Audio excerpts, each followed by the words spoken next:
जितना खाएंगे उतना भागेंगे। इस दोपहर में हम लोग 50-50 ओवर खेलते थे, तभी तो लोहा खा के हजम कर लेते थे। अब क्या हुआ कि खाना अभी भी वैसा है, क्रिकेट छूट गया। जब भी अच्छा भोजन करो, पैनक्रियास को ज्यादा मेहनत मत करने दो। मेरा नियम है, नो एक्सरसाइज नो फूड, क्योंकि बिना मेहनत के खाना शरीर में लगता ही नहीं। और जवानी किस चीज के लिए है तुम बताओ? क्या करोगे जवानी में?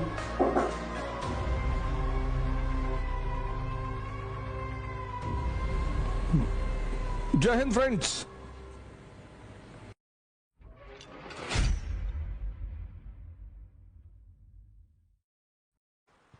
आज मैं एक वैद्य जी से मिलने गया, तो उन्होंने मेरी शुगर चेक की तो 82 आई, 82 है। अरे कितनी उम्र है आपकी? मैंने कहा 50 साल। 82? नाश्ता नहीं किया था? मैंने कहा नाश्ते में मैंने जो है 10-12 लड्डू खाया और कुछ खाया नहीं है सर। 82? तो मेरे साथ ये फैजल भाई बैठे थे, कहीं 20 किलोमीटर चल के भी आ रहा है, कहने रहे जाइए। जब भी अच्छा भोजन करो, पैनक्रियास को ज्यादा मेहनत मत करने दो। ये तो तुम्हारी पैनक्रियाज हैं, इनको ज्यादा मेहनत मत करने दो, ये उम्र के साथ कमजोर होने लगती हैं। तो जब भी तुम एक नियम बना लो कि जब भी तुम देखो, जब तुम बचपन में अभी क्लास 9-10 में थे, कितना खेलते थे। इस दोपहर में हम लोग 50-50 ओवर खेलते थे, तभी तो लोहा खा के हजम कर लेते थे। अब क्या हुआ कि खाना अभी भी वैसा है, क्रिकेट छूट गया। तो धीरे धीरे वो पैनक्रियास पे जोर डाल रहा है कि नहीं डाल रहा है? तो वो कमजोर हो रही कि नहीं? बस तुम ये सिद्धांत बना लो कि मुझे अपनी पैनक्रियास को कष्ट नहीं देना है। जितना खाएंगे उतना भागेंगे, बस सिंपल।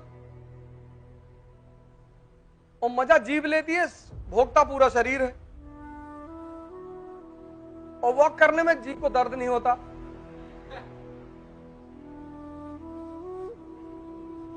तो सबके एक सिद्धांत है, एक डायरेक्शन है। समझना, कोई रोग है तो वो क्यों हो रहा है, बस उसके कारण को तुम पकड़ लो। तो जहां कारण है वहीं समाधान है। किसी भी रोग को क्योर करने का सबसे अच्छा तरीका है कि आप ये जान लो कि ये रोग होता क्यों है। तो जैसे ही आपको कारण समझ में आएगा, अब आप डॉक्टर तो है नहीं, लेकिन कारण पता चलने से ये पता चल जाएगा ना किसमें क्या क्या प्रिकॉशन लेना है। बस अब मैं जम्मू में घूमने आया था, उस वक्त 12 बज रहा था एग्रीकल्चर इंस्टीट्यूट में। तो इन लोगों ने हमसे कहा कि यार अब दोपहर में कहां घूमने जाएंगे? हमने कहा तब खाना नहीं खाएंगे। मेरा नियम है, नो एक्सरसाइज नो फूड। जिस दिन एक्सरसाइज नहीं करेंगे उस दिन खाना नहीं खाएंगे, उस दिन व्रत रखेंगे। क्योंकि बिना मेहनत के खाना शरीर में लगता ही नहीं। कोई सौभाग्य से आज हमारे पास थोड़ा सा पैसा है तो अच्छा खाना मिल रहा है, तो उस अच्छे खाने को हजम भी तो करना है। फ्रेंड्स बोले कितना कितना घूमेंगे? हमने कहा 12-13 किलोमीटर घूम लेंगे। हमने कहा चलो 10 कर लेंगे। 15 किलोमीटर से नीचे क्या घूमना? हमने कहा चलो अच्छा 15 किलोमीटर घूमेंगे नहीं, 10 किलोमीटर दौड़ेंगे। अरे बोले आप जाइए दौड़ लीजिए, हम दौड़े ओढ़ेंगे नहीं। हमने कहा अच्छा चलो घूम ही लेते हैं यार। 700 किलोमीटर साइकिल चलाई थी पिछले साल, 16 सितंबर से 26 सितंबर, कोरोना के पीक में, लखनऊ से दिल्ली। एक अटेम्प्ट बढ़वाने की मांग कर रहे थे आईएएस के लड़कों के लिए। 700 किलोमीटर साइकिल चलाई थी और मेरे साथ 15 लोग थे। 15 लोगों में 11 लोग 50 किलोमीटर के बाद लेट गए, और जितने लोग लेटे सबकी उम्र मुझसे 20 साल कम थी। लेट गए 50 के बाद, वो ना पहुंचते पहुंचते लेट गए। अब ना चला पाएंगे। हमने कैसे नहीं चलाओगे। एक भाटी जी हैं लोधी, उन्नाव के बड़े सुंदर और लाल लोधी, उन्नाव के अच्छे लीडरों में से हैं, बुजुर्ग आदमी है बेचारे। उन्हीं घर पे हम रुके थे। हम सुबह दूसरे दिन 5 बजे निकलना था हमें, तो उन्होंने हमसे कहा कि अरे ओझा जी 5 बजे मत निकलिए, क्योंकि आप लोग सत्याग्रह पे हैं तो पुलिस को आने दीजिए, तो बिना पुलिस के मत निकलिए आप, क्योंकि पुलिस आपकी वो कर रही है, फॉलो कर रही है आपको, तो अगर रास्ते में कुछ भी होता है तो पुलिस प्रशासन को जिम्मेदार होगी। तो बड़ा अच्छा राजनीतिक अनुभव दिया उन्होंने मुझे, तो बड़े प्यारे आदमी। सुबह अपना पूरा खाने पीने का व्यवस्था कराया। तो मैंने उनसे रात में कहा, मैंने कहा बाबूजी ऐसा करो 2 लाठी मंगवा दो। कहे क्यों? हमने कहा जितने लोग सुबह नहीं उठेंगे। तुम आए का है? चले आए तुम ऐसा सीन, हम 700 किलोमीटर हम चला लेंगे।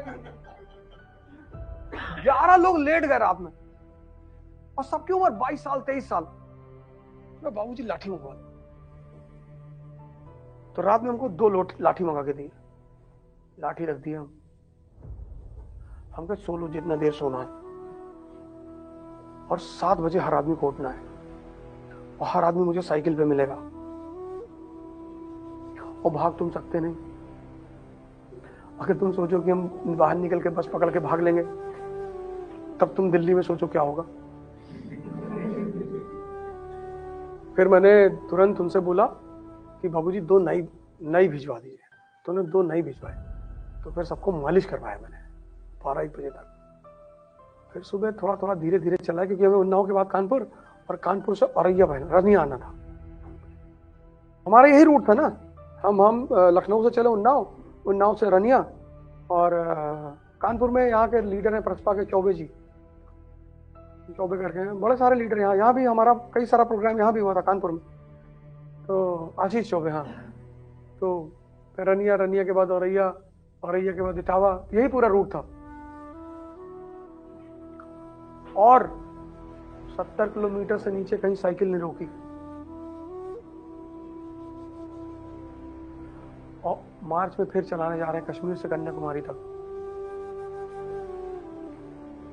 और अगर तुम ये सब नहीं कर सकते तो यहां लिख लो, हम बुजुर्ग हैं, हम मरे हुए हैं। और चलाए का है साइकिल, बस उसकी एक छोटी सी वजह थी। एक लड़का मुझसे मिलने आया, गुजरात का।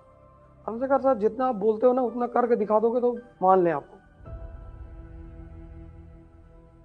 हमने कहा यार बात तो सही कह रहा है, क्योंकि उपदेश देना तो बहुत आसान है। हमने कहा ठीक है बेटा, मौका आने दो, क्या करें बताओ।